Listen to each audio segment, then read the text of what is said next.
دفتن ایک خیال ذہن میں آیا اور میں چونک پڑا کہ اب تک اس بارے میں کیوں نہیں سوچا تھا۔ مجھے پہلے ہی یہ بات سوچنی چاہیے تھی۔ آنکھیں کھول کر ڈاکٹر طاہر علی اور کنور پربھات سنگھ کی طرف دیکھا، وہ اسی طرح بے سود پڑے ہوئے تھے۔ میں نے آنکھیں بند کر لیں اور ذہنی طور پر سیمبو-تورا سے رابطہ قائم کرنے کی کوشش کرنے لگا۔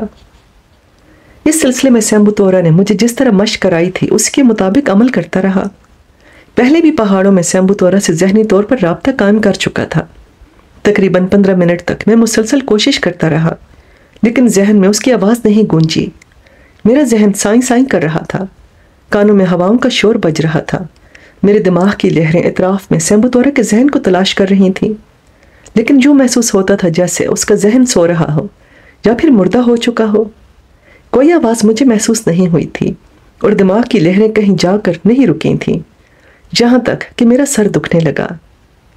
مجھے احساس ہو گیا کہ جس طرح سیمبو-تورا ویلینی جو گمشدہ ندرت سے رابطہ قائم کرنے میں ناکام رہا، اسی طرح اب میں بھی اس سے رابطہ قائم نہیں کر سکتا تھا۔ یہ بہت تشویش کی بات تھی۔ آخر ایسا کیوں ہو رہا ہے؟ تورا کے بعد میں نے ندرت کو اپنے ذہن میں تلاش کیا اور مزید کچھ دیر تک اس کی تلاش میں ذہن دوڑاتا رہا، لیکن نتیجہ کچھ بھی نہ نکلا۔ ٹھنڈی سانس لے کر میں نے آنکھیں کھول دی۔ اس سے زیادہ میری ذہنی قوتیں کام نہیں کر سکتی تھیں۔ وہ دونوں بھی میرے لیے اسی طرح خلا کی وسعتوں میں گم ہو گئے تھے جس طرح سیمبو-تورا کے لیے ویلینی۔ لیکن اس کی وجوہ کیا ہیں؟ یہ لوگ انہیں کہاں لے جاتے ہیں؟ کیا ویلینی بھی کسی سازش کا شکار ہو گئی ہے؟ یہ تصور میرے ذہن میں ابھرا اور نہ جانے کیوں طبیعت اس پر کچھ جمنے لگی۔ میں بوکھلا کر اٹھ گیا۔ ہو سکتا ہے یہی بات ہو۔ جب اس نقطے پر زیادہ غور کیا تو نہ جانے کیوں دل میں سیمبو-تورا کے لیے ہمدردی امڈ آئی۔ اس شخص نے میری زندگی بچائی تھی، اس وقت جب ژام نے مجھے تقریباً موت کی آغوش میں پہنچا دیا تھا۔ اگر سیمبو-تورا اور ندرت نہ ہوتے تو شاید میں انہی کھنڈرات میں دم توڑ چکا ہوتا، لیکن ان دونوں نے اس طرح میری تیمارداری کی کہ مجھے نئی زندگی نصیب ہو گئی۔ ان کے لیے دل میں شک رکھنا مناسب نہیں ہے۔ اب اس کے علاوہ اور کچھ نہیں ہو سکتا کہ میں ان جنگلی تبتیوں کی قید سے آزادی حاصل کر لوں اور جس طرح بھی بن پڑے ویلینی، سیمبو-تورا اور ندرت کو تلاش کروں۔ کنور اور ڈاکٹر سے مجھے ہمدردی تھی، لیکن ان حالات میں میری ہمدردی ان کے کسی کام نہیں آ سکتی تھی۔ ہاں، یہ ممکن ہے کہ میں اپنی کسی کوشش میں کامیاب ہو جاؤں تو شاید ان کی زندگی بھی بچا سکوں۔ طبیعت اس بات پر کافی جم رہی تھی، چنانچہ میں نے آخری فیصلہ کیا کہ جس طرح بھی بن پڑے گا ان کے درمیان سے فرار ہونے کی کوشش کروں گا۔ حالانکہ اگر اس فیصلے کی گہرائی پر غور کرتا تو یہ بات واضح ہو جاتی تھی کہ یہ ایک احمقانہ کوشش تھی۔ ان کے درمیان رہ کر میں چھپ کیسے سکوں گا؟ کوئی تو ترکیب ہوتی، لیکن کوئی بات ذہن میں نہیں آ رہی تھی سوائے اس کے کہ پہلے ان کے بیچ سے نکل جاؤں اور آزادی حاصل کر لوں، خواہ وہ کتنی ہی دیر کے لیے کیوں نہ ہو۔ وقت گزرتا رہا۔ باہر بچوں کے شور کی آوازیں سنائی دے رہی تھیں، ان میں بے شمار آوازیں شامل تھیں، لیکن جوں جوں شام ہوتی گئی آوازیں معدوم ہوتی گئیں اور اس کے بعد مکمل خاموشی چھا گئی۔ گہری رات زمین پر اتر آئی تھی۔ ڈاکٹر طاہر اور کنور پربھات سنگھ کے انداز سے یوں محسوس ہوتا تھا جیسے ان کے جسموں میں زندگی ہی نہ ہو۔ اس وقت نہ جانے کیا وجہ تھا جب میں اپنی جگہ سے اٹھا اور ان کے قریب پہنچ گیا۔ وہ گہری نیند سو رہے تھے اور سانسوں کی آواز سے اندازہ ہوتا تھا کہ وہ آسانی سے نہیں جاگیں گے۔ میں نے دھڑکتے دل کو قابو میں کیا اور جھونپڑی کے دروازے پر پہنچ گیا۔ باہر گہرا سناٹا طاری تھا۔ جنگلی جانوروں اور جھینگروں کی آوازوں کے سوا کوئی آواز اس ویرانے میں نہیں سنائی دے رہی تھی۔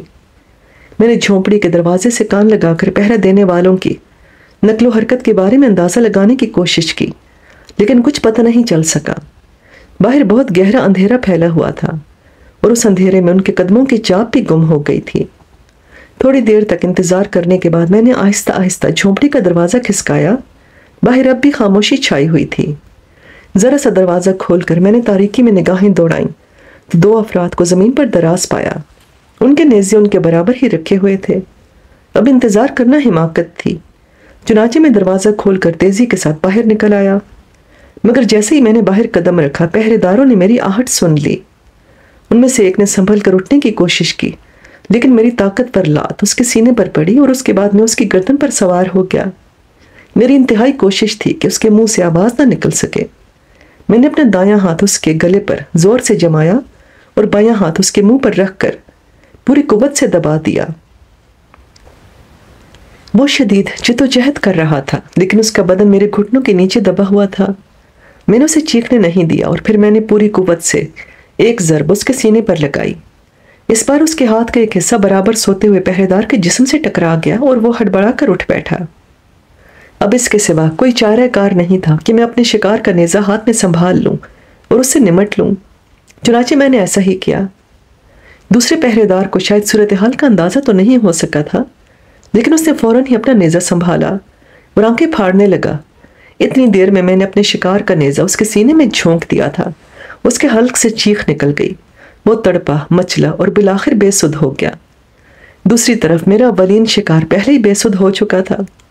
میں نے اس کے اوپر سے کھڑے ہو کر اطراف میں دیکھا، یہ اندازہ لگانے کی کوشش کی کہ اس دوسرے مرنے والے کی چیخ نے کس کس کو بیدار کیا ہے، لیکن مکمل خاموشی تھی۔ میں نے نیزہ اس کے سینے سے نکالنے کی کوشش کی، مگر وہ شاید پسلیوں کی ہڈیوں میں پھنس گیا تھا۔ البتہ دوسرا نیزہ موجود تھا، چنانچہ میں نے اسے ہتھیار کے طور پر سنبھالا اور بدن کی تمام قوتوں کے ساتھ جنگل کی سمت دوڑنا شروع کر دیا۔ مجھے ہوش نہیں تھا کہ میں کتنی دیر دوڑتا رہا۔ ایک بار بھی میں نے پلٹ کر پیچھے دیکھنے کی کوشش نہیں کی تھی۔ جنگل کے قریب میں نے چند لمحات کے لیے رک کر سانس لی۔ میری آنکھیں پاگلوں کی طرح ادھر ادھر بھٹک رہی تھیں۔ تحد نگاہ اونچے نیچے درخت پھیلے ہوئے تھے۔ ان لوگوں کے بارے میں مجھے کوئی اندازہ نہیں تھا کہ وہ لوگ میرے فرار سے کب واقف ہوں گے۔ تاہم یہ اندازہ ضرور تھا کہ صبح کا اجالا پھوٹتے ہی انہیں اس بات کا علم ہو جائے گا کہ جھونپڑی سے کوئی فرار ہو گیا ہے، اور یہ علم انہیں باہر پڑی ہوئی پہرے داروں کی لاشوں سے ہوگا۔ ڈاکٹر طاہر اور کنور کے لیے میں کچھ نہیں کر سکتا تھا۔ اگر انہیں بھی اپنے ساتھ فرار کی دعوت دیتا تو ان کی ذمہ داریاں بھی قبول کرنی پڑتیں، اور اس وقت میں خود غرض ہوئے بغیر نہیں رہ سکا تھا۔ نہ جانے کتنی دیر تک میں دوڑتا رہا۔ میری انتہائی کوشش یہی تھی کہ اتنی دور جا نکلوں کہ سورج نکلنے کے بعد وہ مجھ تک نہ پہنچ سکیں۔ بعد میں جو کچھ ہوگا وہ بعد میں ہی دیکھا جائے گا۔ میں گھنے جنگلوں میں سفر کرتا رہا، اور اس وقت روشنی پھوٹ رہی تھی جب میں نے اپنے آپ کو جنگلوں سے نکل کر ایک چٹانی میدان میں پایا۔ ایک عجیب سی آواز فضا میں ابھر رہی تھی، جس کے بارے میں مجھے اندازہ ہوا کہ غالباً اطراف میں کہیں پانی یا کوئی جھرنا موجود ہے۔ میں رکے بغیر آگے بڑھتا رہا۔ چٹانوں میں چھوٹے چھوٹے پتھر بکھرے ہوئے تھے، اور ان پتھروں پر دوڑتے ہوئے بار بار ٹھوکریں لگتی تھیں، لیکن میں وقت ضائع نہیں کرنا چاہتا تھا۔ جب یہ کوشش شروع کر دی تھی تو پھر اسے تکمیل تک پہنچانا ضروری تھا۔ ٹھنڈی ہوا چل رہی تھی۔ میں تھکن سے بری طرح چور ہو رہا تھا، اور اب دوڑنے کی رفتار بھی وہ نہیں رہی تھی جس رفتار سے میں اب تک دوڑتا رہا تھا۔ نہ جانے کتنا لمبا سفر طے کر لیا تھا میں نے، اور اس وقت سورج پوری طرح فضاؤں میں بلند بھی نہیں ہوا تھا جب دفتن مجھے نکاروں کی آوازیں سنائی دینے لگیں۔ یہ یقیناً کھال منڈے ہوئے نکارے ہی تھے، جن کی آوازوں میں اتنی گونج تھی کہ وہ تیروں کی طرح میرے کانوں میں آ کر لگ رہی تھیں۔ یوں محسوس ہو رہا تھا کہ جیسے یہ آوازیں چاروں طرف سے ابھر رہی ہوں۔ ایک طرف ایک مخصوص انداز میں نکارہ بجتا اور پھر خاموش ہو جاتا، تو دوسری طرف سے اس کا جواب ملتا۔ اتنا ناواقف بھی نہیں تھا میں کہ اس کی وجہ نہ سمجھ سکتا۔ 100% اطراف کے علاقوں کو کسی کے فرار کی اطلاع دی جا رہی تھی۔ چند لمحوں کے لیے میرے ہاتھ پاؤں پھول گئے، اور مجھے اندازہ ہو گیا کہ میرے فرار کا علم ان لوگوں کو ہو چکا ہے، اور اب اپنے قیدی کے فرار کی اطلاع چاروں طرف نشر کی جا رہی ہے۔ جنگل میں رہنے والوں کا یہ طریقہ کار میں نے بہت بار پڑھا اور سنا تھا۔ اب اس بات میں شک اور شبہ بیکار تھا کہ وہ لوگ میری تلاش میں نکل پڑے ہیں۔ میں جس علاقے میں موجود تھا یہ سرسبز و شاداب تھا، اور یقینی طور پر میں اس کے درمیان پناہ لے سکتا تھا۔ میں تھوڑی دیر تک کھڑا سوچتا رہا اور اس کے بعد آگے بڑھنے لگا۔ چٹانوں کے درمیان طرح طرح کے حشرات الارض نظر آ جاتے تھے۔ لمبی لمبی گھاس بکھری ہوئی تھی، کہیں کہیں چھدرے چھدرے درخت بھی موجود تھے۔ کوئی بھی چٹان سبزے سے خالی نہیں تھی۔ ابھی میں ایک بلند چٹان سے نیچے اتر کر آگے بڑھ ہی رہا تھا کہ دفتن میرے کانوں میں انسانی آوازیں گونجنے لگیں۔ وہ چیخو پکار کر رہے تھے۔ میں سمجھ گیا کہ وہ میرے نزدیک آ گئے ہیں، اور یقیناً وہ ویلنی کے ہی تھے۔ میری تلاش میں سرگرداں لوگوں کو مجھ تک پہنچنے میں یقیناً اب کوئی دقت نہیں ہوگی۔ مجھے پناہ چاہیے تھی، کہیں کسی بھی جگہ۔ اگر وہ میرے نزدیک پہنچ گئے تو مجھے اپنے 2 ساتھیوں کے قتل کے الزام میں اسی طرح ہلاک کر دیں گے جس طرح انہوں نے کرنل کو ہلاک کر دیا تھا۔ میں نے محسوس کیا کہ وہ میرے چاروں طرف پھیلے ہوئے ہیں۔ اس کا مقصد ہے کہ ویلینی کے مختلف حصے ہیں اور ہر جگہ ان کی آبادیاں موجود ہیں۔ باہر طور میں نے ایک سمت کا رخ اختیار کیا۔ اب کوئی ایسی چیز تو سامنے نہیں تھی جس پر میں مکمل اعتبار کر سکتا، صرف یہی تھا کہ جس حد تک آگے بڑھ سکوں بڑھتا رہوں۔ چنانچہ میں جھاڑ جنکار کو رونتا ہوا کسی ایسی جگہ کی تلاش میں مارا مارا پھرتا رہا، اور پھر قدرت کو مجھ پر رحم آ گیا۔ درختوں کے درمیان گھیرا ہوا ایک چٹانی سرا مجھے نظر آیا جس کے دامن میں ایک بڑا سا سوراخ موجود تھا۔ بہت حسین جگہ تھی، لیکن اس جگہ سے لطف لینے کا وقت نہیں تھا۔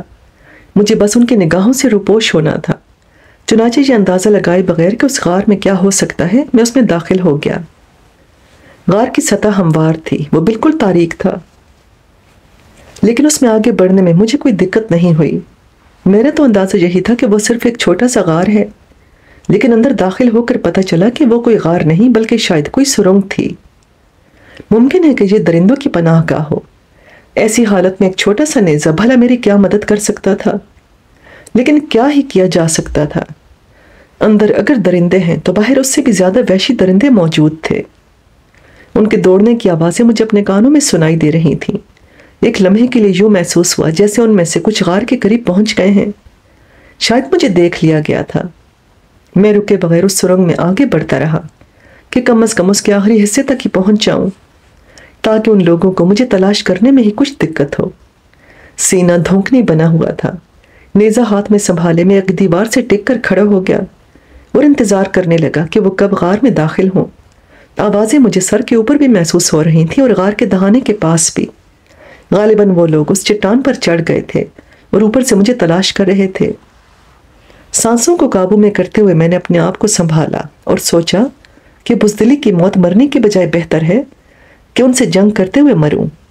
چنانچہ دیر تک میں ان کا انتظار کرتا رہا۔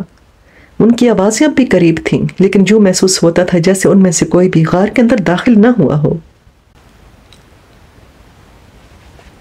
میری آنکھیں رفتہ رفتہ تاریکی سے شناسا ہوتی جا رہی تھیں۔ میری دائیں بائیں سیاہ ناہموار پہاڑی دیواریں تھیں جن میں بعض جگہوں پر ایسے پتھر ابھرے ہوئے تھے کہ اگر میں ان سے ٹکرا جاتا تو شدید زخمی ہو سکتا تھا۔ میں چند لمحات کھڑا انتظار کرتا رہا اور پھر اس سرنگ کے دوسرے حصے کی جانب بڑھنے لگا۔ میں نہیں جانتا تھا کہ یہ سرنگ کہاں تک گئی ہے، لیکن کچھ دور چل کر مجھے محسوس ہوا جیسے وہاں پر حبس نہیں ہے، جبکہ کسی غار کے سوراخ میں اتنی دور نکل آنے کا مقصد یہ ہو سکتا تھا کہ وہاں ہوا کا گزر نہ ہو اور سانس گھٹ جائے، لیکن ایسا نہیں ہو رہا تھا۔ میں نیزے سے ٹٹول ٹٹول کر آگے بڑھتا رہا اور تھوڑی دیر کے بعد میں نے اپنے آپ کو ایک وسیع و عریض ہال میں پایا۔ چاروں طرف خوفناک دیواریں مجھے گھور رہی تھیں۔ گہرا اندھیرا چھایا ہوا تھا، لیکن اب میں اس اندھیرے میں بخوبی دیکھ سکتا تھا۔ ہال نما غار بالکل صاف ستھرا تھا۔ میری سانسوں کی آوازیں مجھے صاف سنائی دے رہی تھیں۔ سمجھ میں نہیں آ رہا تھا کہ اب مجھے کیا کرنا چاہیے۔ ویسے یہ غار میرے لیے فی الحال تو بہترین پناہ کا ثابت ہوا تھا۔ میں چند لمحات سوچتا رہا اور پھر میں نے ہال میں ایک جگہ منتخب کر لی۔ یہ جگہ تقریباً 5 فٹ کی بلندی پر بنی ایک کگر سی تھی جس پر چڑھنے میں مجھے کوئی دقت نہیں ہوئی۔ میں نے سوچا کہ اگر غار کے دہانے سے اندر داخل ہو کر وہ اس ہال میں مجھے تلاش کریں اور ان کی توجہ اس طرف نہ جائے تو وہ شاید مایوس ہو کر واپس لوٹ جائیں۔ چنانچہ میں اس پر لمبا لمبا لیٹ گیا۔ نیزہ میں نے اپنے سینے پر رکھ لیا تھا اور اس وقت اس ہتھیار کے علاوہ اور کوئی چیز میرے پاس نہیں تھی۔ دل جیسے کن پٹیوں میں دھڑک رہا تھا۔ ہر لمحہ یوں محسوس ہوتا تھا جیسے کوئی دبے دبے قدموں چلا آ رہا ہو اور اچانک ہی مجھ پر حملہ آور ہونے کا ارادہ رکھتا ہو۔ اس چھوٹی سی چٹان پر لیٹے ہوئے مجھے تقریباً 10-12 منٹ گزر گئے اور جب ذہن نے سنبھالا لیا تو یوں محسوس ہوا جیسے اب تمام آوازیں معدوم ہو گئی ہوں۔ میں نے سہارا لیا اور اٹھ کر چٹان پر بیٹھ گیا۔ دونوں پاؤں میں نے نیچے لٹکا لیے تھے۔ دیر تک اسی طرح بیٹھا رہا۔ عجیب کیفیت ہو رہی تھی دل و دماغ کی۔ اب اس کا تذکرہ کرنا یا اس کے بارے میں سوچنا بے سود ہی تھا۔ اگر وہ لوگ میری تلاش میں ناکام ہو کر جہاں سے آگے بڑھ گئے ہیں تو یہ میری خوش بختی ہے اور اس خوش بختی سے میں پورا فائدہ اٹھاؤں گا۔ چنانچہ میرے حق میں بہتر یہی تھا کہ ابھی میں اس غار سے باہر نکلنے کی کوشش نہ کروں۔ پھر میں نے غار کا جائزہ لینا شروع کر دیا۔ بظاہر یہ سب کچھ قدرتی ہی معلوم ہوتا تھا۔ دیواروں کی تراش میں انسانی ہاتھوں کے کارنامے کہیں نظر نہیں آتے تھے۔ میری نگاہ ایک سیاہ سے دھبے پر پڑی جو غار کے آخری حصے میں ایک اور ابھری ہوئی چٹان کے نیچے نظر آ رہا تھا۔ دیر تک میں اس دھبے کو دیکھتا رہا۔ ایسا محسوس ہو رہا تھا جیسے کچھ سامان رکھا ہوا ہو۔ میں چٹان سے نیچے کودا اور داخلی دروازے سے دور تک دیکھنے لگا۔ اب جہاں پرسکون اور پرہول سناٹا پھیلا ہوا تھا، اوپری سمت سے جو آوازیں ابھر رہی تھیں اب ان کا بھی وجود نہیں تھا۔ یقینی طور پر مجھے تلاش کرنے والے مایوس ہو کر یہاں سے دور نکل گئے تھے۔ اس غار کی جانب ان کی توجہ نہیں گئی تھی۔ میں نے سوچا کہ اس چیز کو دیکھوں کہ وہ کیا ہے جو مجھے ایک دھبے کی شکل میں نظر آ رہی تھی۔ قریب پہنچا تو مجھ پر ایک اور انکشاف ہوا۔ چٹان کا ایک بڑا سا ٹکڑا اوپر ابھرا ہوا تھا۔ اس کے نیچے ایک بڑا سا سوراخ نظر آ رہا تھا۔ اس سوراخ کا قطر 3 یا 3.5 فٹ ہوگا، لیکن دوسری طرف گہری تاریکی چھائی ہوئی تھی۔ اس سوراخ میں کیا ہے؟ میں نے سوچا۔ بیرونی راستے کی طرف قدم بڑھاتے ہوئے تو خوف محسوس ہوتا تھا کہ کہیں جنگلیوں کے ہتھے نہ چڑھ جاؤں۔ کرنل کسی موت میں نہیں مرنا چاہتا تھا۔ بڑا بد نصیب تھا وہ کہ اسے اس عورت کے انتقام کا شکار ہونا پڑا۔ میں موت کو قریب تر محسوس کر رہا تھا اور جانتا تھا کہ کوئی بھی لمحہ زندگی سے رشتہ ختم کر سکتا ہے، لیکن بہر طور انسان کے دل میں لاتعداد خواہشیں ہوتی ہیں۔ کم از کم اپنی پسند کی موت ہی مر لیا جائے۔ چنانچہ سارے خطرات سے بے نیاز ہو کر میں اس چٹان سے نیچے رینگتا ہوا آگے بڑھنے لگا۔ نیزے کو ساتھ رکھنا ممکن نہیں تھا۔ تقریباً 4 یا 4.5 فٹ تک مجھے سیدھا ہی گھسنا پڑا، اور اس کے بعد اچانک ایک ایسی ڈھلان جگہ آ گئی جہاں میں اپنے آپ کو کنٹرول میں نہیں رکھ سکا اور اوندھے منہ نیچے جا گرا۔ یہ بھی خوش بختی تھی کہ نیچے جو جگہ تھی اس کی گہرائی 4-5 فٹ سے زیادہ نہیں تھی، تاہم پتھریلے فرش پر گرنے سے خاصی چوٹ لگی۔ میں گھبرا گیا تھا۔ اپنے آپ کو سنبھال کر میں اٹھا تو مجھے محسوس ہوا کہ گرنے کے بعد جس جگہ پہنچا ہوں وہ تنگ نہیں ہے اور میں یہاں بآسانی کھڑا ہو سکتا ہوں۔ یہ بھی ایک سرنگ تھی جو تقریباً 20 فٹ تک گئی تھی۔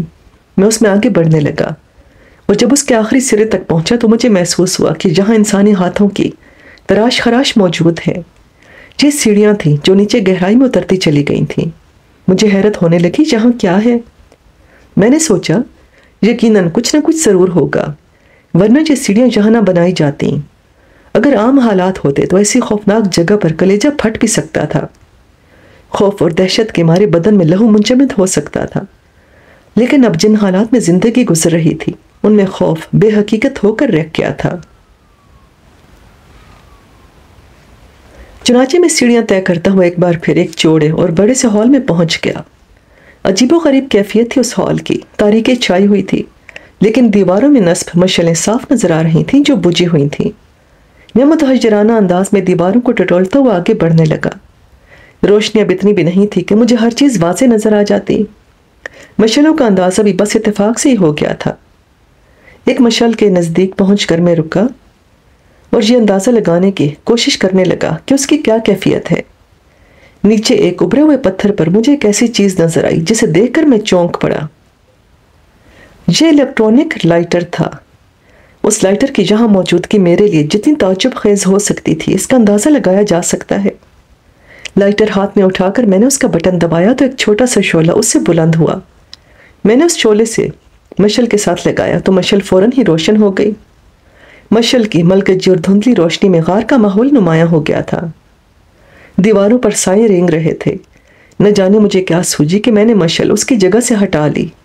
اسے لیے ہوئے دوسری مشعلیں روشن کرنے لگا۔ طلسمی غاروں کا سا ماحول ہو گیا تھا۔ میں متحجرانہ انداز میں اس کی سپاٹ دیواروں کو دیکھ رہا تھا۔ غار کے ایک حصے میں ایک اور چوکور دروازہ نظر آ رہا تھا۔ چنانچہ اب جب میں جہاں پہنچ ہی گیا تھا تو اس کے اسرار جاننے کی خواہش میرے دل میں بیدار ہو گئی۔ میں نے ایک مشعل ہاتھ میں سنبھالی اور اس دروازے کی طرف بڑھ گیا۔ دروازے کا کوئی پٹ نہیں تھا، بس یہ بھی دیوار میں تراش دیا گیا تھا۔ آگے چل کر وہ بائیں سمت گھوم گیا تھا اور جہاں پھر سیڑھیاں نظر آ رہی تھیں۔ سیڑھیاں طے کر کے میں جس جگہ پہنچا وہ میرے لیے دنیا کی سب سے حیرت ناک جگہ تھی۔ یہاں مخصوص قسم کے 24 صندوق رکھے ہوئے تھے جن میں تالے پڑے ہوئے تھے۔ دفعتاً ہی میرے ذہن میں ایک تصور ابھرا اور میرے بدن کے تمام رونگٹے کھڑے ہو گئے۔ دماغ تھوڑی دیر کے لیے چکرا کر رہ گیا۔ 24 صندوقوں کا یہ انداز عجیب و غریب تھا اور اس میں پڑے ہوئے تالے کسی خاص بات کی خمازی کرتے تھے۔ میں اپنے تجسس کو نہ روک سکا اور ایک 24 صندوق کے پاس پہنچ گیا۔ یہاں رکھے ہوئے صندوقوں کی تعداد 17 تھی۔ یہ کافی بڑے تھے اور اتنے وزنی تھے کہ ان میں سے ایک صندوق کو بھی 2 یا 3 آدمی اٹھا کر کہیں نہیں لے جا سکتے تھے۔ صندوقوں کے آس پاس کوئی ایسی چیز نہیں تھی جس سے تالے توڑے جا سکتے، لیکن نہ جانے کیوں مجھے یقین ہو گیا تھا کہ وہ پراسرار خزانہ انہی صندوقوں میں موجود ہے، جس کے لیے ایک دنیا سرگرداں ہے، اور جس کے لیے ولاڈی واسکاٹ نے نہ جانے کتنے لوگوں کو اپنی کہانی سنا کر موت کے گھاٹ اتار دیا ہے۔ اور یہی خزانہ میری طلب بھی تھا، لیکن جن حالات میں میں اس تک پہنچا تھا وہ اتنے دلدوز تھے کہ خزانے کے قریب آ کر مجھے اور بھی دکھ ہو رہا تھا۔ میں تھوڑی دیر تک وہیں کھڑا اپنے آپ کو سنبھالنے کی کوشش کرتا رہا، اور پھر دفعتاً میرے ہونٹوں پر مسکراہٹ پھیل گئی۔ خزانوں سے متعلق بے شمار افسانے، کہانیاں اور ناول پڑھے تھے۔ ایسے ہی تذکرے ہوا کرتے تھے کہ کوئی مہم جو یا کوئی رسیا ان تک پہنچا تو اس حالت میں کہ وہ ان کے حصول کے قابل نہیں ہوتا تھا۔ اس وقت میں بھی انہی کہانیوں کا ایک کردار تھا، لیکن خزانہ دیکھنے کا شوق نہ دب سکا۔ میں مشل ہاتھ میں لیے ہوئے ادھر ادھر پھرتا رہا، اور پھر مجھے ایک ایسا ابھرا ہوا پتھر نظر آ گیا جس کے لیے اگر میں کوشش کرتا تو اسے اس کی جگہ سے اکھاڑ سکتا تھا۔ مشل رکھنے کے لیے میں نے ایک جگہ منتخب کر لی اور اسے سیدھا کھڑا کر کے اس پتھر پر زور آزمائی کرنے لگا۔ پتھر کو مختلف سمتوں میں ہلانے جلانے کے بعد میں نے باہر نکال لیا، اور پھر مشال لے کر صندوق کے پاس پہنچ گیا۔ میں نے ان میں سے ایک صندوق کے تالے پر پتھر آزمانا شروع کر دیا۔ تقریباً 10-12 ضربے لگانے کے بعد تالا کھل گیا۔ میں نے اسے صندوق کے کنڈے سے باہر نکالا اور پھر صندوق کا ڈھکنا کھول دیا۔ غار میں ایک دم دھندلی دھندلی پراسرار روشنی پھیل گئی۔ صندوق میں اعلیٰ تراش کے بے شمار ہیرے جگمگا رہے تھے۔ اس کے ساتھ ہی سونے کے بے شمار زیورات بھی اس میں موجود تھے، جن کی ساخت بتاتی تھی کہ وہ اٹلی ہی سے تعلق رکھتے ہیں۔ ماؤنٹ سوارلٹ کا عظیم الشان خزانہ اب میری تحویل میں تھا۔ میں اس خزانے کا مالک تھا۔ دل کو ایک فخر کا سا احساس ہوا۔ وہ خزانہ جس کے لیے نہ جانے کتنے مہم جو اور جرائم پیشہ افراد سرگرداں ہیں، میری تحویل میں ہے، میرے قدموں کی خاک ہے۔ ذہن پر ایک عجیب سا جنون طاری ہو گیا۔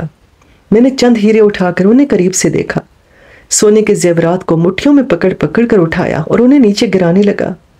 وہی جنونی کیفیت مجھ پر طاری ہو گئی تھی جو اس قسم کے موقعوں پر ہو سکتی ہے۔ دیر تک میں اس خزانے سے کھیلتا رہا، اور پھر میرے ذہن میں سناٹے سے گونج اٹھے۔ مجھے یوں محسوس ہونے لگا جیسے میں بے ہوش ہو رہا ہوں۔ میں نے آنکھیں بند کی اور زمین پر پاؤں پھیلا کر صندوق سے ٹک کر بیٹھ گیا۔ میں جو مشال اپنے ساتھ لایا تھا وہ اب بھی روشن تھی، اور اس کی دھندلی روشنی چاروں طرف پھیلی ہوئی تھی۔ اس کے ساتھ ہی جگمگاتے ہیروں کی روشنی بھی شامل تھی۔ میں اپنے چکراتے ہوئے ذہن کو قابو میں کرنے کی کوشش کرنے لگا۔ بہت سے حقائق میری آنکھوں کے سامنے آ گئے۔ خزانہ بے شک میری دسترس میں تھا۔ میں یہ تمام صندوق کھول سکتا تھا، ان تمام چیزوں کو اپنے قبضے میں کر سکتا تھا، لیکن کس لیے؟ کیا انہیں یہاں سے لے جانا ممکن ہو سکے گا؟ کیا اس خزانے کو یہاں سے لے جایا جا سکتا ہے؟ کیا میں اس خزانے کو حاصل کر کے دنیا کا امیر ترین آدمی بن سکتا ہوں؟ لیکن دنیا تک پہنچنے کے ذرائع کیا ہوں گے؟ جن راستوں سے گزر کر یہاں تک پہنچا تھا، ان راستوں سے خزانے کے ان وزنی صندوقوں کو گزارنا کیا آسان کام ہوگا؟ نہیں، یہ سب کچھ میرے لیے نہیں ہے۔ میں تو صرف دیکھنے والا ہوں، دیکھ سکتا ہوں ان سب کو، انہیں اٹھا اٹھا کر ان سے کھیل سکتا ہوں، اپنے بدن پر سجا سکتا ہوں، لیکن ان تمام چیزوں سے کوئی فائدہ حاصل نہیں کر سکتا۔ بے بسی کے یہ لمحات جن کیفیات کے حامل ہو سکتے ہیں وہ الفاظ میں بیان نہیں کیے جا سکتے۔ نہ جانے کتنی دیر تک میں پاگلوں کی طرح اس عظیم الشان خزانے کو گھورتا رہا۔ پھر پتھر لے کر ایک اور صندوق پر پل پڑا۔ اس کی کیفیت بھی مختلف نہیں تھی۔ اندر لاتعداد سکے بھرے ہوئے تھے، سونے کے بڑے بڑے سکے صندوق کے اوپری سرے تک موجود تھے، اور اس صندوق کا وزن اتنا تھا کہ اسے اپنی جگہ سے ہلانا بھی ممکن نہیں تھا۔ میں جانتا تھا کہ یہ سارے صندوق ایسی ہی چیزوں سے بھرے ہوئے ہیں۔ خزانے کے اتنے وسیع ہونے کی مجھے بھی توقع نہیں تھی۔ اس عظیم الشان خزانے کے لیے تو سلطنتیں تباہ ہو سکتی تھیں۔ میں پھٹی پھٹی آنکھوں سے دیر تک کھلے ہوئے صندوقوں کو دیکھتا رہا۔ پھر گہری سانس لے کر میں نے صندوق بند کر دیے۔ اگر دل و دماغ کو قابو میں نہ رکھا گیا تو میں جانتا تھا کہ اس کا نتیجہ کیا ہوگا، صرف یہی کہ میں ان دیواروں سے ٹکرا ٹکرا کر راستہ بنانے کی کوشش کروں اور بالآخر میرا سر ان دیواروں سے ٹکرا کر پاش پاش ہو جائے، موت اور صرف موت۔ اس لیے خزانے کا تصور بے مقصد ہے، بیکار حماقت۔ نہ جانے کتنی دیر تک میں اسی انداز میں سوچتا رہا اور پھر ذہن معتدل ہو گیا۔ کسی خیال کے تحت میں نے وہ صندوق دوبارہ کھولا جس میں سکے بھرے ہوئے تھے، اور پھر میں نے اس میں سے چند سونے کے سکے نکال کر اپنے لباس میں چھپا لیے۔ اس کام سے فارغ ہو کر میں پلٹ پڑا اور واپسی کے راستوں کی طرف چل دیا۔ اس غار میں پہنچا جہاں مشعلیں جل رہی تھیں، اور پھر بدن نے آگے بڑھنے سے انکار کر دیا۔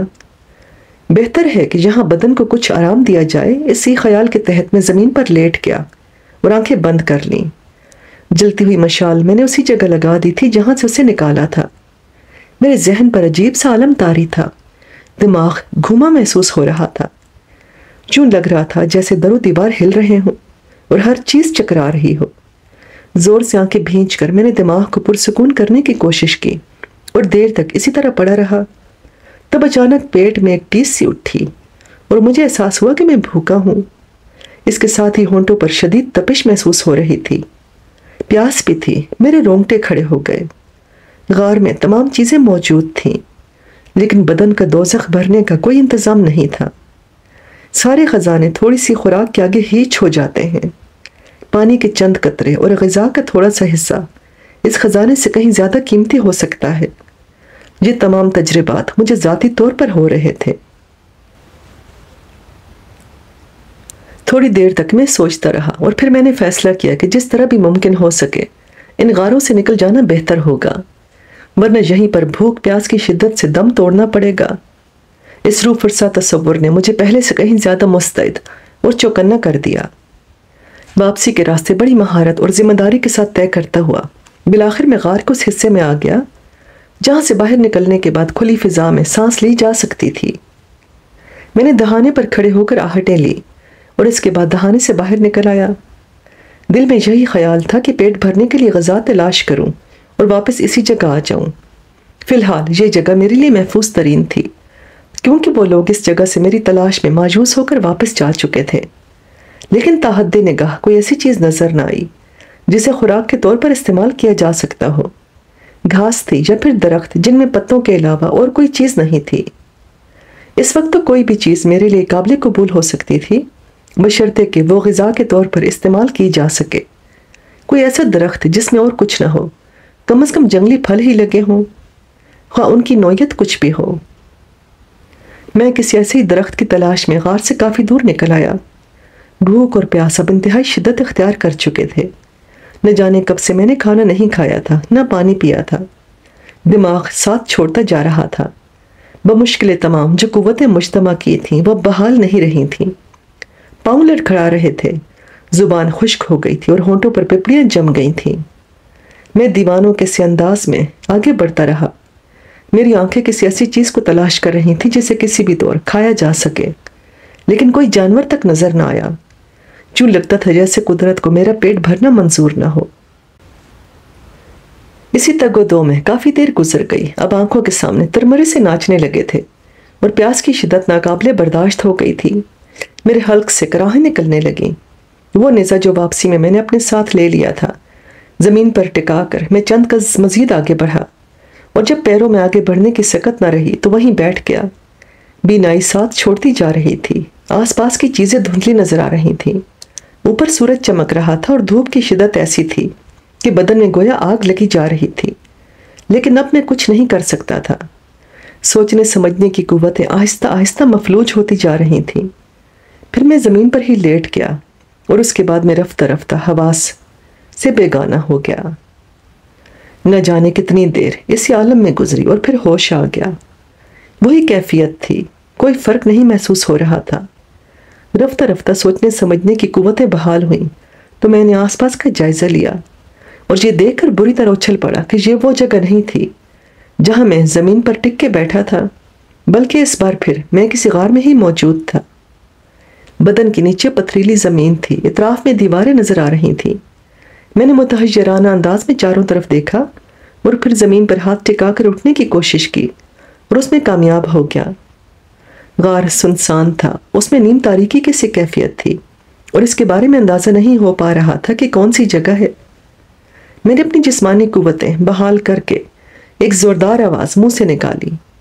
اس آواز کو الفاظ نہیں مل سکتے تھے، بس ایک چیخ تھی جو غار میں چکرا کر رہ گئی تھی، لیکن اس کے جواب میں فوراً ہی تحریک ہوئی۔ کوئی تیز تیز چلتا ہوا میرے نزدیک پہنچ گیا اور میں نے دھندلائی ہوئی نگاہوں سے اسے دیکھا۔ ایک خوبصورت سی لڑکی تھی، جسم پر غالباً چیتے کی کھال کا لباس تھا، گھنے بال بکھرے ہوئے تھے اور خد و خال انتہائی دلکش تھے۔ وہ دوڑتی ہوئی میرے پاس پہنچی اور مجھے ہوش میں دیکھ کر اس کے ہونٹوں پر ہنسی پھوٹنے لگی۔ میں نے بے بسی سے اسے دیکھا اور پھر نہ جانے کس طرح میرے منہ سے آواز نکلی اور میں نے اس سے پانی مانگا۔ صرف یہی الفاظ میرے منہ سے ادا ہو سکے، پانی، پانی۔ وہ متعجبانہ انداز میں کھڑی مجھے دیکھتی رہی، پھر شاید میری بات اس کی سمجھ میں آ گئی۔ وہ وہاں سے واپس پلٹ گئی اور تھوڑی دیر کے بعد مٹی کے ایک برتن میں پانی لے کر آ گئی۔ اس وقت یہ پانی گویا میرے لیے آب حیات تھا۔ میں نے اس کے ہاتھ سے پیالہ جھپٹ کر ہونٹوں سے لگا لیا۔ تھوڑا سا پانی میرے سینے پر بھی چھلک کر گرا تھا۔ میں اسے ایک ہی سانس میں خالی کر گیا، پھر میں نے پیالہ اس کی طرف بڑھاتے ہوئے کہا، اور دو، اور دو، مجھے اور پانی دو۔ وہ میری بات سمجھ گئی تھی، چنانچہ پیالہ لے کر واپس ہو گئی اور تھوڑی دیر کے بعد اسے دوبارہ بھر کر اندر لے آئی۔ پانی کا دوسرا پیالہ پینے کے بعد میں دونوں ہاتھوں سے سر پکڑ کر بیٹھ گیا۔ لڑکی تھوڑی دیر تک کھڑی مجھے دیکھتی رہی۔ اس وقت سوچنے سمجھنے کی قوتیں ساتھ نہیں دے رہی تھیں۔ میں کوئی فیصلہ نہیں کر پا رہا تھا۔ ذہن پر زور دیتا تو یوں محسوس ہوتا جیسے دماغ ایک پکا ہوا پھوڑا ہے جو ذرا بھی توجہ دینے سے دکھنے لگتا ہے۔ لڑکی تھوڑی دیر تک کھڑی مجھے دیکھتی رہی، پھر واپس پلٹ گئی، اور اب کہ جب وہ واپس آئی تو اس کے پاس جنگلی سیبوں کی اچھی خاصی مقدار تھی۔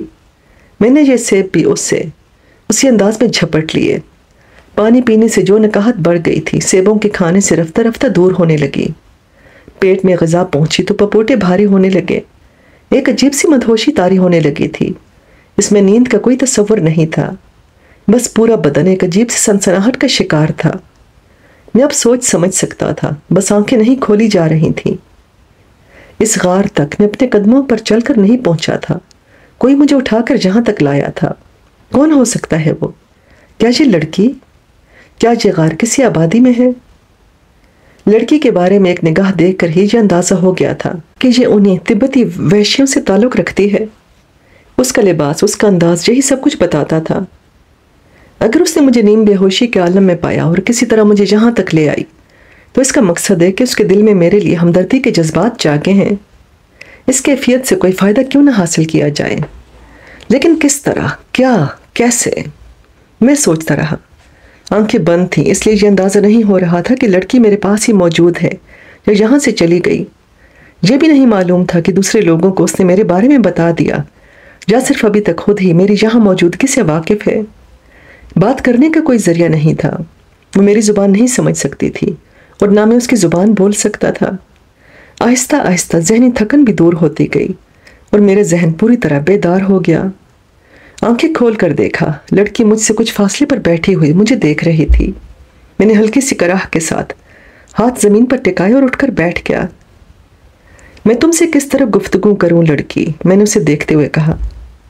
اس کے انداز میں کوئی تبدیلی نہیں پیدا ہوئی تھی، البتہ مجھے بولتے دیکھ کر وہ میرے قریب آ کر بیٹھ گئی۔ میں نے اشاروں کی زبان میں اس سے اپنے بارے میں سوال کیا، لیکن اس نے کوئی جواب نہیں دیا تھا، بس میٹھی میٹھی نظروں سے مجھے دیکھتی رہی تھی۔ میں نے محسوس کیا تھا کہ اس کی آنکھوں میں ایک خاص کیفیت ہے، وہی کیفیت جو کسی نوجوان لڑکی کی اپنے پسندیدہ مرد کو دیکھ کر ہو سکتی ہے۔ میں ان کیفیتوں سے ناواقف نہیں رہا تھا۔ قدرت نے میری تقدیر میں اس طرح کے بہت سے کھیل لکھ دیے تھے، جبکہ میں خود اس قسم کا انسان نہیں تھا۔ دل ہی دل میں خود پر ہنسی آنے لگی۔ جو چاہتا ہوں وہ نہیں ملتا، اور جو نہیں چاہتا وہ قدم قدم پر موجود ہے۔ لڑکی سے گفتگو کرنے کی بہت کوشش کی، بارہا محسوس کیا کہ اس کی آنکھوں میں شرارت سی نمودار ہوئی ہے، لیکن اس نے نہ تو میری کسی بات کا کوئی جواب دیا اور نہ ہی اس کے اندر کوئی اور تحریک پیدا ہوئی۔ وہ پتھر کے بت کی مانند بیٹھی مسکراتی نگاہوں سے مجھے دیکھتی رہی۔ کافی دیر اسی طرح گزر گئی، تب میں نے آہستہ سے کہا، مجھے کھانے کو کچھ اور نہیں مل سکتا؟ ساتھ ہی میں نے ہاتھ منہ کی طرف لے جا کر اشارہ کیا۔ وہ میرے الفاظ سمجھ کر اٹھی اور باہر نکل گئی۔ خدا کرے تمہاری سمجھ میں کچھ آ ہی جائے، میں نے گہری سانس لے کر کہا۔ تقریباً 10 منٹ کے بعد وہ واپس آئی تو میری بانچیں خوشی سے کھل اٹھیں۔ اس کے ہاتھ میں ایک بھنا ہوا پرندہ موجود تھا، خاصا بڑا پرندہ تھا۔ یہ نہیں معلوم کہ کون سا تھا، لیکن باہر طور میرے لیے بہت کچھ تھا۔ اس نے پرندے کا گوشت مجھے پیش کیا تو میں نے شکر گزار نگاہوں سے اسے دیکھ کر اسے اس کے ہاتھوں سے لے لیا۔ لڑکی میرے سامنے ہی بیٹھ گئی تھی۔ وہ مجھے دیکھتی رہی اور میں گوشت نوچ نوچ کر کھاتا رہا۔ حالانکہ ٹھنڈا تھا، شاید دیر سے بھنا ہوا رکھا تھا، لیکن یہی کیا کم تھا کہ لڑکی میرا مطلب سمجھ گئی تھی۔ اس کے بعد اس نے دوبارہ مجھے اسی مٹی کے پیالے میں پانی پیش کیا اور اب میں شکم سیر ہو چکا تھا۔ لڑکی کے بارے میں میرے ذہن میں شدید تجسس پیدا ہو چکا تھا۔ یہ بھی جانتا تھا کہ میں کہاں ہوں اور وہ کس طرح مجھے اٹھا کر لائی، لیکن یہ سب کچھ ممکن نظر نہیں آ رہا تھا۔ تب میں اپنی جگہ سے اٹھا اور غار کے دروازے کی طرف بڑھنے لگا۔ لڑکی نے کوئی تعارض نہیں کیا تھا، لیکن جب میں غار کے دہانے سے باہر نکلنے لگا تو اس نے جلدی سے آگے بڑھ کر میرا بازو پکڑ لیا اور گردن نفی میں ہلانے لگی۔ یہ واضح اشارہ تھا کہ وہ مجھے باہر نہیں نکلنے دینا چاہتی تھی، لیکن اس کے انداز میں سختی نہیں بلکہ نرمی اور التجا تھی۔ میں اسے غور سے دیکھتا رہا، پھر میں نے اس کا بازو آہستہ سے دبایا اور صرف غار سے باہر جھانکنے پر اکتفا کیا۔ کچھ نظر نہیں آیا تھا سوائے اس کے کہ باہر روشنی پھیلی ہوئی تھی۔ غالباً شام جھک آئی تھی، کیونکہ اس روشنی میں دھوپ کی تیزی نہیں تھی۔ میں گہری سانس لے کر غار میں واپس پلٹا تو لڑکی کے چہرے پر اطمینان کے آثار نظر آئے۔ میری اجنبی ہمدرد، سمجھ میں نہیں آتا کہ تمہیں کس طرح مخاطب کروں، تم سے ان حالات کے بارے میں کیسے معلوم کروں۔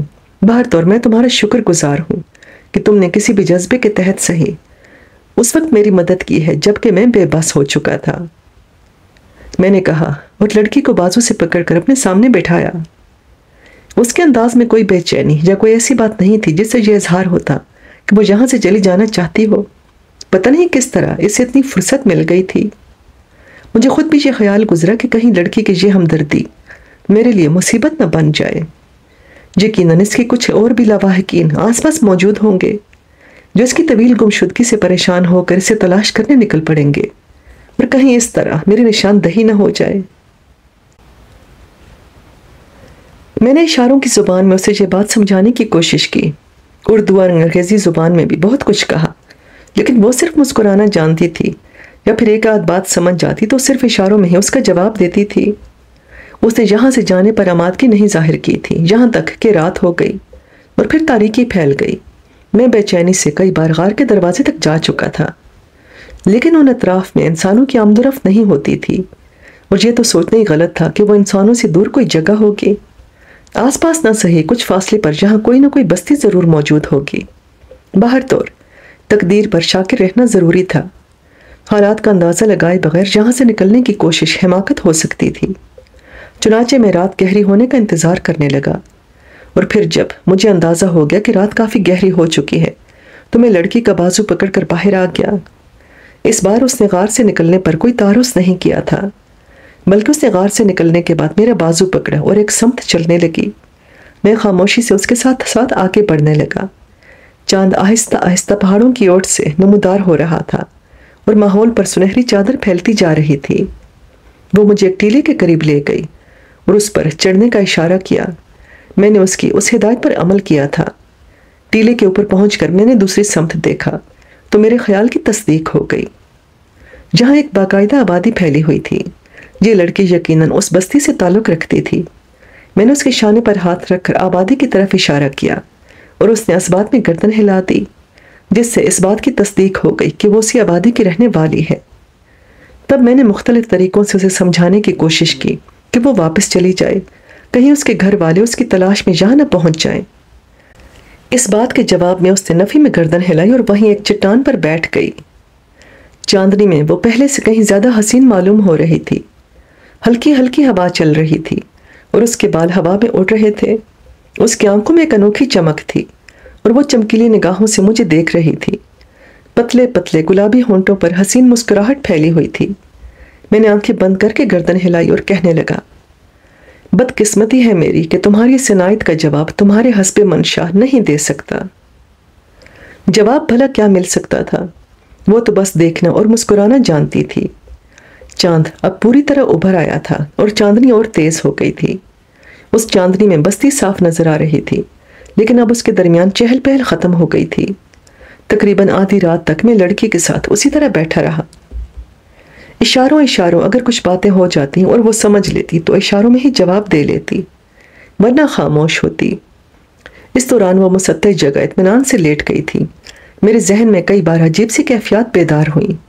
ماضی کے بہت سے قصے یاد آئے، ہما، تنویر، جولیا اور سب سے زیادہ خوفناک شخصیت ساریہ، جس نے میرے ذہن کو پہلی بار چند لمحات کے لیے بھٹکا دیا تھا۔ ندرت جو ایک پرسکون اور پروقار ندی کی مانند تھی، اس کے ہونٹوں سے بھی گنگناہٹ ابھرتی تھی، لیکن اس گنگناہٹ میں بھی سکون تھا۔ اس نے کبھی کوئی چھچوری یا ہلکی بات نہیں کی تھی۔ اور اس کے بعد یہ نئی خاتون جن کا تعلق تبت کے وحشی علاقوں سے تھا، بلا شبہ اس لڑکی کو خوبصورت کہا جا سکتا تھا، اور کوئی بھی نوجوان مرد اس کی قربت کی خواہش کر سکتا تھا۔ اور میں یہ بھی جانتا تھا کہ میری جگہ اگر کوئی بھی ہلکے کردار کا مالک ہوتا تو لڑکی کی اس خود سپردگی سے فائدہ اٹھا سکتا تھا، لیکن ابھی تک میرے ضمیر پر یہ داغ لگانے کی نوبت نہیں آئی تھی۔ چنانچہ میں یہاں بھی خود کو سنبھالے رکھنا چاہتا تھا۔ البتہ اتنی لچک اب میرے اندر پیدا ہو گئی تھی کہ اگر صورتحال ناگزیر ہو ہی جاتی اور لڑکی کو اس انداز میں خوش آمدید کہنا پڑتا تو شاید اب اتنی سختی باقی نہ رہتی۔ باہر تو اور وقت گزارنا چاہتا تھا۔ پھر ہم وہاں سے اٹھ گئے۔ لڑکی پر اطمینان قدموں سے چلتی ہوئی میرے ساتھ غار میں آئی اور میں نے آہستہ سے اس سے کہا، عزیزہ، کیا یہ بہتر نہیں ہوگا کہ اب تم بھی سو جاؤ یا پھر اپنی بستی میں واپس لوٹ جاؤ، کہ کہیں تمہاری یہ دلچسپی میرے لیے عذاب نہ بن جائے؟ بھلا وہ کیا سمجھتی یا وہ کیا جواب دیتی؟ میں خود ہی فرش پر آنکھیں بند کر کے لیٹ گیا، اور وہ مجھ سے تھوڑے ہی فاصلے پر میرے پیروں کے نزدیک لیٹ گئی تھی۔ میں دیر تک کروٹیں بدلتا رہا۔ لڑکی کے بدن سے اٹھنے والی ہلکی ہلکی خوشبو مجھے پریشان کر رہی تھی، اور میں اس کیفیت سے بچنا چاہتا تھا۔ نیند نے بالآخر میری یہ ذہنی کشمکش ختم کر دی، کسی نہ کسی طرح آ ہی گئی تھی۔ اور پھر میں اس وقت بیدار ہوا جب گوشت بھوننے کی خوشبو ناک کے نتنوں سے ٹکرائی۔ میں نے تعجب سے ادھر ادھر دیکھا۔ وہی غار تھا جہاں میں سویا تھا۔ خوشبو باہر سے آ رہی تھی۔ میں اٹھ کر باہر پہنچا تو میں نے دیکھا کہ لڑکی لکڑیاں جلائے ایک بڑے سے پرندے کو بھون رہی ہے۔ میرے قدموں کی آہٹ پر اس نے مسکرا کر مجھے دیکھا اور پھر آہستہ سے ہنس پڑی۔ پھر اس نے انگلی سے پرندے کی طرف اشارہ کیا اور پھر میری طرف۔ درست فرمایا آپ نے خاتون، آپ میری جو مدارات کر رہی ہیں اس کے لیے میں تہہ دل سے آپ کا ممنون ہوں، لیکن افسوس اس ممنونیت کا کوئی صلہ نہیں دے سکوں گا آپ کو۔ وہ اپنی جگہ سے اٹھی اور ایک بڑے سے مٹی کے جار کے پاس پہنچ گئی جس میں پانی بھرا ہوا تھا۔ اس جار کے اوپر پیالہ رکھا ہوا تھا۔ ایک چھوٹے سے پیالے سے اس نے پانی نکال کر بڑے پیالے میں ڈالا۔ یہ نفاست دیکھ کر مجھے تعجب ہوا تھا، ورنہ میں ان جنگلیوں سے اس کی توقع نہیں رکھ سکتا تھا۔ یہ پانی بھر کر اس نے میرے سامنے پیش کیا اور دونوں ہاتھوں کو چہرے پر پھیرنے لگی۔ مقصد یہی تھا کہ میں منہ ہاتھ دھو لوں۔ بڑی باقاعدہ ہیں آپ، میں نے کہا اور پانی اس کے ہاتھ سے لے لیا۔ وہ اپنے مخصوص انداز سے میری ہر حرکت کو دیکھ رہی تھی۔ منہ ہاتھ دھونے کے بعد میں نے پیالہ واپس جا کر جار پر رکھ دیا اور پھر اس کے نزدیک جا کر بیٹھ گیا۔ یہ پرندہ تم کہاں سے لائیں؟ میں نے بے اختیار اس سے سوال کیا، اور لڑکی مجھے دیکھنے لگی لیکن اب بھی خاموشی رہی تھی۔ بھلی آدمی کچھ تو بولو، کم از کم اپنی زبان کے کچھ الفاظ مجھے سکھا دو۔ میں نے اس کے شانے پر ہاتھ رکھا اور اپنے سینے پر انگلی رکھ کر بولا، غزالی، غزالی۔ لڑکی نے غور کرنے کے سے انداز میں بھویں سکوڑی، لیکن اس کے بعد بھی اس نے کوئی جواب نہ دیا۔ تب میں نے اس کے کاندھے پر انگلی رکھ کر سوالیہ انداز سے اسے دیکھا۔ وہ کتراتی ہوئی نگاہوں سے ادھر ادھر دیکھنے لگی اور پھر خاموشی سے بھونتے ہوئے پرندے کی طرف متوجہ ہو گئی۔